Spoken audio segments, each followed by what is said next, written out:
आज दो तीन बहुत आम खबरें हैं जिन प्रोग्राम में जिनके ऊपर फोकस करेंगे। सबसे बुनियादी और बड़ा नुक्ता तो यह है कि क्या इस्टेब्लिशमेंट के और पाकिस्तान तहरीक इंसाफ के दरमियान कोई ऐसा बैक चैनल कॉन्टैक्ट, कोई रब्ता, कोई पैगाम रसानी का कोई सिलसिला मौजूद है या नहीं है।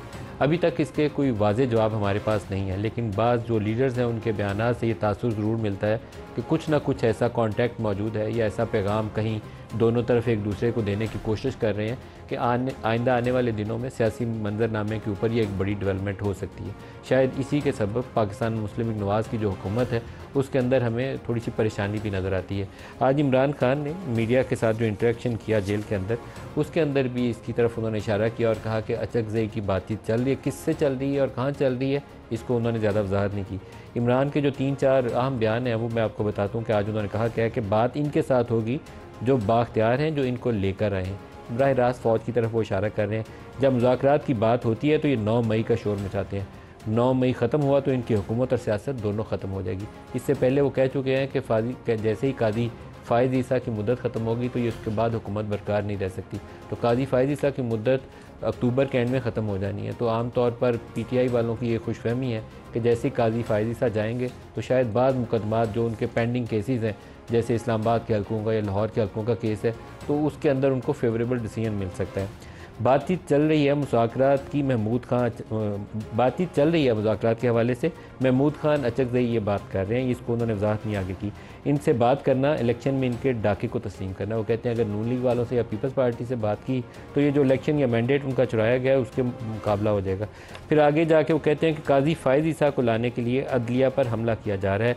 काजी फ़ाइज़ ईसा के हवाले से आज 3-4 बयान हैं मुख्तलिफ। एक तो लॉ मिनिस्टर ने कहा कि वो एक्सटेंशन हासिल करना ही नहीं चाहते, और लेकिन इसको फर्दर इसकी एक्सप्लेनेशन जो है राना सनाउल्लाह ने दी है। उन्होंने कहा कि उनसे बात की गई थी एक्सटेंशन की, तो उन्होंने एक्सटेंशन को पसंद नहीं किया, लेकिन उन्होंने कहा कि अगर तमाम जजेस उनकी मुद्दत मुलाजमत में तोसी हो जाए तो फिर ठीक है। अब तमाम जजेस की मुद्दत मुलाजमत 65 ईयर्स से 68 ईयर्स करने के लिए आइनी तरमीम दरकार है, जो मौजूदा हुकूमत के पास है नहीं। अगर चीफ़ जस्टिस की भी रिटायरमेंट एज को एक्सटेंड करना हो तो उसके लिए भी कॉन्स्टिट्यूशनल अमेंडमेंट दरकार है, वो अगेन मौजूदा हुकूमत के पास नहीं है। तो क्या कोई ऐसा तरीक़ाकार है कि जो हुकूमत कोई रास्ता निकाले और 41 ऐसे मेंबर्स जो पाकिस्तान तहरीक इंसाफ से जिनका ताल्लुक़ है और जिनकी अभी पार्टी एफिलिएशन इलेक्शन कमीशन ने नोटिफाई नहीं की, उसको होल्ड बैक कर रहा है, उनकी मदद से कोई तरमीम करने की कोशिश करे? बहुत ही कंट्रोवर्शियल होगा। क्योस में इजाफा हो सकता है, अफरा तफरी में इजाफा हो सकता है, अदलिया के ऊपर हमलों में इजाफा हो सकता है, लेकिन शायद ये फ्रूटफुल ना हो सियासी एतबार से। इसके अलावा कोई ऑप्शन नहीं है क्योंकि 2 तिहाई उनके पास है नहीं है। कुछ जो बयानात हैं मुज़ाकरात के हवाले से उनको हमने इकट्ठा किया है आपको दिखाने के लिए एक पैकेज की शक्ल में। पहले देख लीजिए, फिर गुफ्तगू आगे चलाते हैं। पहले से हमने कहा था डायलॉग होने चाहिए। डायलॉग किसके साथ होने चाहिए वो भी हमने बड़ा क्लियर किया है। माहौल अभी साजगार है नहीं मुज़ाकरात, ये हमारे ऊपर आए दिन केसेस है। मेरा ये मौक़िफ़ है कि सबसे पहले जो हमारा फंसा हुआ मैंडेट है उसके बारे में तो बात करें ना। मेरा लीडर अंडर जेल में बैठा हुआ है, उसको रखा हुआ है वज़ीर-ए-आज़म इमरान खान साहब को, उसको निकालने की बात करें, उसके बाद बाकी चीज़ें। अड्याला के असीर के पास जाएं, उससे माजरत करें और उसको रिक्वेस्ट करें कि आएँ, हमसे नहीं चलता, अब आप चलें। ख्वाजा आसिफ अभी कौमी असम्बली में अभी चंद ही लम्हे पहले इसी इशू के ऊपर बात कर रहे थे। उन्होंने क्या कहा वो भी देख लीजिए। सियासी पार्टियों के साथ मुज़ाकरात करना नहीं चाहती, वो मुज़ाकरात एस्टेब्लिशमेंट के साथ करना चाहते हैं। ये भूल जाते हैं कि ना शुजा रहा, ना बाजवा रहा, ना फैज रहा, ये एक नया निज़ाम है। बार बार जो है नाम लेते हैं कि जी क्योंकि हमारा जो इत्तेहाद है उसके हेड जो हैं वो महमूद खान अचकज़ई साहब हैं, तो वो मुज़ाकरात करेंगे। पहले ये अपने घर में ये फैसला कर लेंगे मुज़ाकरात करने किससे हैं। जिनसे करने हैं वो करते हैं, इनसे तो कर लें, बिल्कुल कर लें, उनसे भी कर लें। इस वक्त they are desperately trying for an NRO। लेकिन मैं एक बात बड़ी क्लैरिटी के साथ जनाब स्पीकर कहना चाहता हूं कि जब तक 9 मई का हिसाब नहीं होगा किसी किस्म के मुज़ाकरात किसी के साथ नहीं होंगे। अच्छा, प्रोग्राम में इस पर भी बात करेंगे, लेकिन एक इशू प्रोग्राम की इब्तिदा में मैं हाईलाइट करना चाहूँगा। कराची यूनिवर्सिटी के एक प्रोफेसर साहब हैं, उनको सिंध पुलिस जो है वो पकड़ के ले गई और घर वालों को पता ही नहीं कहा है। काफ़ी घंटों के बाद उनकी अहलिया रोती पीटती किसी थाने पहुंची, पता चला उनकी गाड़ी देख ली उन्होंने, वहाँ पूछा, पता चला वो SHO के कमरे में बैठे हैं। फिर वो उनको किसी और थाने में ले गए। वो प्रोफेसर साहब को 3-4 थानों में घुमाने फिराने के बाद जब मौका मिला उन्होंने मीडिया से बात की, तो एक इशू जिसकी तरफ उन्होंने प्रोटेस्ट भी किया और इशारा भी किया, उसको देख के तो शर्म आती है कि पाकिस्तानी रियासत को किस तरीके से चलाने की कोशिश की जा रही। कुछ लोगों की अकाउंटेबिलिटी होनी चाहिए जो इस काम के पीछे हो। जस्टिस तारिक जहांगीरी, उनकी डिग्री का एक इशू सामने आया और कुछ 40 साल पुराना केस है, लेकिन इस मौके पर आया जब 6 जज ख़त लिख चुके हैं और उसकी तस्दीक का एक तरीक़ाकार है। वो तरीक़ाकार के लिए जब कराची यूनिवर्सिटी गया और कराची यूनिवर्सिटी के एक सिंडिकेट ने उस मीटिंग को कॉल किया कि उसको टेकअप करना है, तो इन प्रोफेसर साहब ने कहा कि जो ड्यू प्रोसेस है उसको फॉलो किए बगैर आप ये काम कैसे कर सकते हैं। उसकी पादाश में उनको थानों के चक्कर लगवाए गए। अब पता नहीं उसकी डिग्री का क्या बना, क्योंकि वो हाई कोर्ट के सामने केस लगा हुआ है, केस लगेगा तो मामला सामने आएगा। लेकिन मुझे बहुत खुशी होती है अगर चीफ जस्टिस ऑफ पाकिस्तान काजी फ़ायज़ ईसा इसके ऊपर बाकायदा सुओ मोटो लेते। जजेस की अगर वो तहफ़्फ़ुज़ नहीं कर सकते तो मैं आके तो जजेस का तहफ़्फ़ुज़ तो नहीं करूँगा। मैं तो जर्नलिस्ट हूँ, मैं तो केस रिपोर्ट करने वाला हूँ। तो चीफ जस्टिस ऑफ पाकिस्तान का इसके ऊपर एक्शन ना लेना, मुझे काफ़ी वैसे इसके ऊपर अफसोस हुआ। नोटिस लेते, तलब करते उन तमाम करैक्टर्स को, उन सारों को सुबह अदालत हाज़िर करते और उन सारों से जवाब तलबी करते कि वाक़या कैसे हुआ। अगर आप एक प्रोफेसर के साथ ये कुछ कर सकते हैं और एक जज के साथ ये कुछ कर सकते हैं तो फिर पाकिस्तान में किसी के साथ कुछ भी हो सकता है। तो कुछ लोगों की अकाउंटेबिलिटी काजी साहब को अगर 25 अक्टूबर या जो भी उनकी रिटायरमेंट डेट है जाने से पहले कर जाएँ तो एक अच्छी मिसाल, एक अच्छी रवायत छोड़ कर जाएंगे। अगर आंखें बंद करेंगे तो कल किसी और के साथ हो जाएगा। पहले शौकत अजीज़ सिद्दीकी के साथ हुआ, खुद काजी फ़ायज़ ईसा ने इस चीज़ को भुगता, उनकी अहलिया के जिस तरीके से थाने कचहरी के चक्कर लगवाए गए। तो अब बाकी तारिक जहांगीरी को भी शायद 4-6 अदालतों में आप चक्कर लगवा लेंगे और क्या होगा, लेकिन निज़ाम तबाह हो जाएगा। और किसी का भला हो या ना हो, इस निज़ाम के अंदर जो कुछ थोड़ी बहुत कोई ट्रस्ट का एक एलिमेंट रह गया ना, एक 1% या 2%, हम वो भी तबाह कर लेंगे।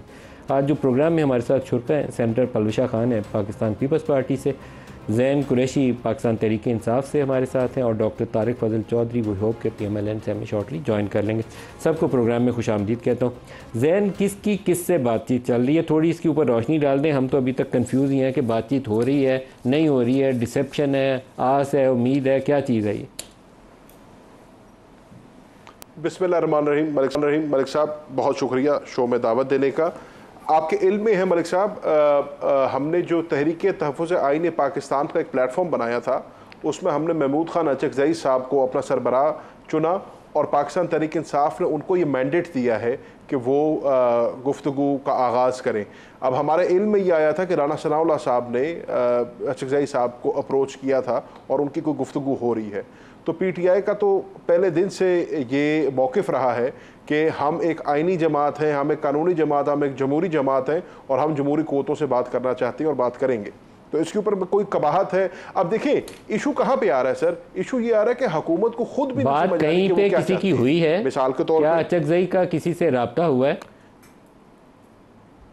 अचकज़ई साहब का राना सनाउल्लाह साहब से राब्ता हुआ है, उनका आपस में राब्ता हुआ है। मैं सर जो पॉइंट मैं करना चाह रहा हूँ ना, और वो क्या बात हुई आपस साहब का आपने अभी सुनाया बयान, पहले अचकज़ई साहब की बात करें, उनकी क्या आपस में बात है? अब मेरे ख्याल से उन्होंने राना सनाउल्लाह साहब ने अचकज़ई साहब से रब्ता किया है। वो इंशाल्लाह अब हमारी क़यादत उनसे बैठेगी तो उसकी मॉडलिटी सामने आएगी। मेरे पास डिटेल्स नहीं है उस मीटिंग की, लेकिन मेरे भी सुनने में ये आया था कि राना सनाउल्लाह साहब ने अप्रोच किया था अचकज़ई साहब को, जिस पे फिर हमारे चेयरमैन बैरिस्टर गौहर साहब ने कहा था कि हमने हर किस्म का इख्तियार जो है अचकज़ई साहब को दिया है और अगर वो तहरीक तहफ़्फ़ुज़ आईन पाकिस्तान के प्लेटफॉर्म से कोई गुफ्तगू आगे बढ़ाना चाहते हैं तो वो बाइख्तियार है। बातचीत वाली इशू को थोड़ा सा आपको वजाहत करनी चाहिए क्योंकि इसके ऊपर काफ़ी कन्फ्यूजन है। क्या टॉक्स की क्या नोयत है? इमरान जो बराह रास्त फ़ौज से बातचीत का कह रहे हैं, जिस दिन आप लोगों ने जलसा मुलतवी किया था उस दिन पहले दिन हमें ये इंडिकेशन मिली थी कि कोई पैगाम रसानी इमरान के साथ की गई है, इस्टेब्लिशमेंट की किसी फिगर ने की है। हो सकता है कोई ब्रिगेडियर साहब जाके मिले हो, मुझे नहीं पता, लेकिन वो पहला दिन था जिस दिन हमें लगा कि आप दोनों का आपस में, इस्टेब्लिशमेंट का और इमरान खान का कोई आपस में रब्ता हुआ है। उसके बाद ये डेवलपमेंट है कि अचकज़ई के राना सनाउल्लाह की मुलाकात क्या है, बिहाइंड द सीन थोड़ा रोशनी डालें, कुछ लोगों को समझने में मदद मिले। मलिक साहब, जैसे सेनेटर साहिबा फरमा रही हैं और दुरुस्त फरमा रही हैं कि इंशाल्लाह जब मुज़ाकरात किसी नहज पे पहुंचेंगे और मंजर आम पे आएंगे तो डिटेल्स आपके हमारे सामने आ जाएंगी। हमें उसके ऊपर पहले ही नुक्ताचीनी नहीं शुरू कर देनी चाहिए। अगर मुज़ाकरात, हमने ये तो पाकिस्तान तहरीक इंसाफ ने क्लियरली कहा है, हमारे किसी से भी मुज़ाकरात होंगे हम आवाम को कॉन्फिडेंस में लेंगे, हम कोई पसे पर्दा, कोई बिहाइंड क्लोज डोर मुज़ाकरात नहीं करेंगे, जो भी मुज़ाकरात करेंगे ओपनली करेंगे। तो जब उस स्टेज पर ऐसा कुछ आएगा कि हमने कुछ रिपोर्ट करने को हमारे पास होगा, हम आपको और आपकी वसादत से आवाम को बिल्कुल आगाह रखेंगे। अब मुझे इजाज़त है मेरी बात करने की जो मैं पहले करना चाह रहा था। आप करिए बात, लेकिन घूम फिर के आएंगे अभी बातचीत की तरफ दोबारा। आप करिए, ख्वाजा आसिफ के ऊपर आप कुछ कहना चाह रहे थे। मैं ये अर्ज करना चाह रहा था, जैसे अभी पलवे शाह ने फरमाया कि मिक्स सिग्नल्स जो है ना, हुकूमत की तरफ से भी मिक्स सिग्नल्स ही आ रहे हैं और उनको भी फैसला करना होगा कि वो क्या चाहते हैं।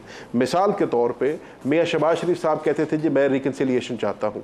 यूसुफ रज़ा गिलानी साहब ने कहा कि जी ऑल पार्टीज़ कॉन्फ्रेंस बुलाई जाए और सारी जमातों को कॉन्फ्रेंस में लिया जाए। ख्वाजा आसिफ साहब फरमा रहे हैं कि नहीं जी हमने इनसे बात नहीं करनी।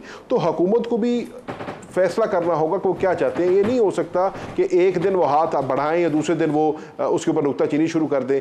जहाँ तक NRO की बात है ना जी, तो यकीनन पाकिस्तान तहरीक इंसाफ ने ना पहले कभी NRO मांगा है ना आज NRO मांग रही है, लेकिन ख्वाजा आसिफ साहब का NRO पे तजर्बा हम सबसे ज़्यादा है क्योंकि वो पहले उससे मुस्तफ़ीद हो चुके हैं, तो उनको बेहतर पता होगा NRO कैसे लिया जाता है, कौन लिया जाता है। हम ना पहले किसी डील के कायल थे ना हम आज डील के कायल हैं। हमारा असूली मौक़िफ़ है, हम अपने मौक़िफ़ पे कायम हैं और हम चाहते हैं कि जो भी बात होगी वो अपने असूली मौक़िफ़ को हम मद्देनज़र रख के करेंगे।